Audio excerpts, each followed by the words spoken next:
ഓരോ സ്റ്റെപ്പ് നമ്മൾ മുന്നോട്ട് വെക്കുമ്പോഴാണ് ഒരു റൺ എടുത്താലാണ് 10 റൺ എടുക്കാൻ പറ്റുള്ളൂ, 10 റൺ എടുക്കാൻ 20 ആവുള്ളൂ, 50.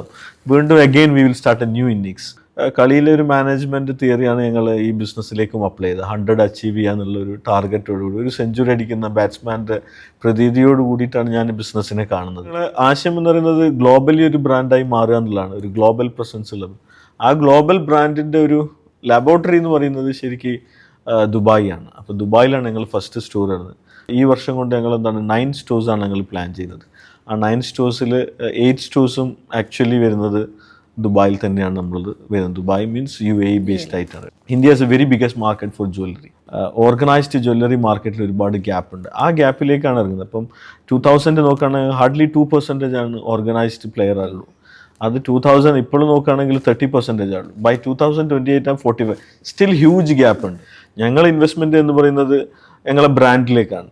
ഈ IPO റെഡി ആകുമ്പോൾ ഇതിൻ്റെ ഒരു valuation into minimum of 3 times ആണ്. വളരെ ചുരുങ്ങിയ വർഷം കൊണ്ട് ഇൻവെസ്റ്റേഴ്സിന് 10x ആക്കിയിട്ട് അവരെ ഇൻവെസ്റ്റ്മെൻറ്റ് മാറ്റുക എന്നുള്ളതാണ്. ഞങ്ങളൊരു സസ്റ്റൈനബിൾ ആയിട്ടുള്ളൊരു വാല്യൂ ക്രിയേറ്റ് ചെയ്യുക എന്നുള്ളതാണ്. ആ വാല്യൂ പാർട്ട്നേഴ്സിന് fair return on their investment.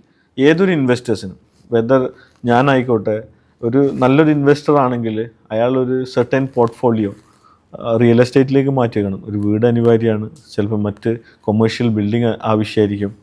Gold അനിവാര്യമാണ്, കാരണം ഗോൾഡ് എവർ അപ്രീഷിയേറ്റിംഗ് ആയിട്ടുള്ളൊരു അസറ്റാണ്.